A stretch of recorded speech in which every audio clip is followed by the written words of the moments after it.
Welcome back to NewsNation Rush Hour. I'm Nichole Berlie. And who is to blame for violent crimes and mass shootings?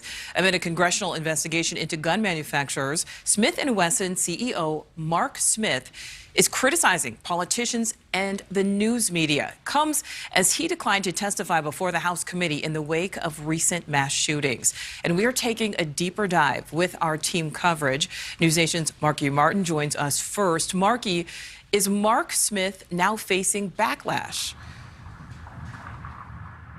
Yes, Nichole, the CEO now going after those he says are going after his company. As you just mentioned, blaming politicians and the news media for the surge in gun violence and lawlessness we've seen across the country.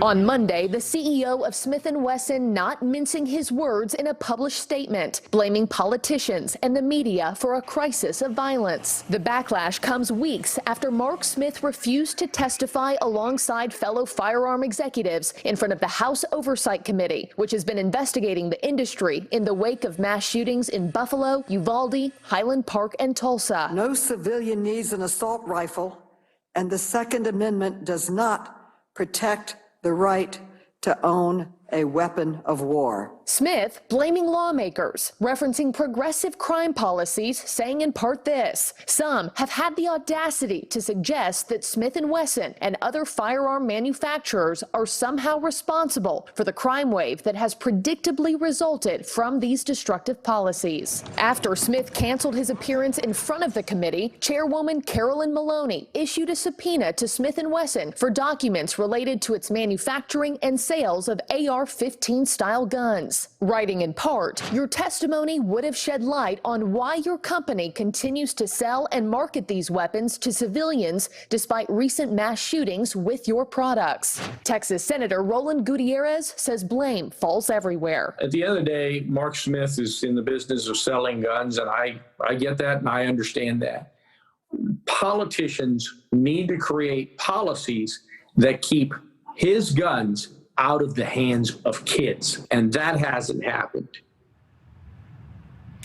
And Nichole, according to that oversight panel, major gun manufacturers, including Smith & Wesson, have made more than $1 billion over the past decade selling military-style weapons. Now, Smith finishing his public statement by saying he and his company would never back down from defending the Second Amendment, also pointing out that the cities suffering the most from gun violence are also the cities with the strictest gun laws. Nichole. All right, Marky Martin, thank you for that. All right, now we want to bring in our NewsNation digital reporter, Katie Smith, to talk more about gun sales. Katie, I know you've been digging into this. You know, why do legal gun sales always seem to spike after every mass shooting? It's a little complicated. So I spoke with a professor at Syracuse University. He explained that after mass shootings, there tends to be a call for stricter gun laws.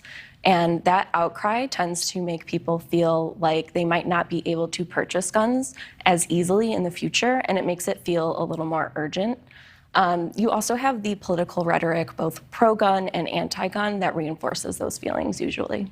All right, so that kind of explains an overview. What have you found out about gun sales when it comes to specific mass shootings?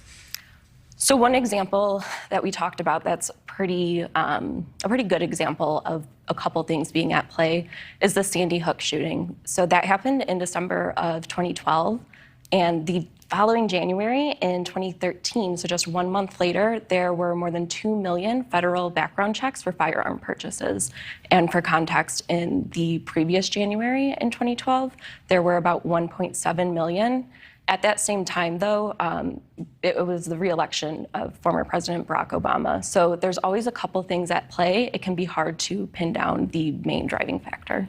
Well, NewsNation digital reporter Katie Smith, excellent reporting there. Thank you for that. Thank you. Thank you for watching. Go to newsnationnow.com to find NewsNation on your television provider. And don't forget to click the red subscribe button below to get more of NewsNation's fact-driven, unbiased coverage.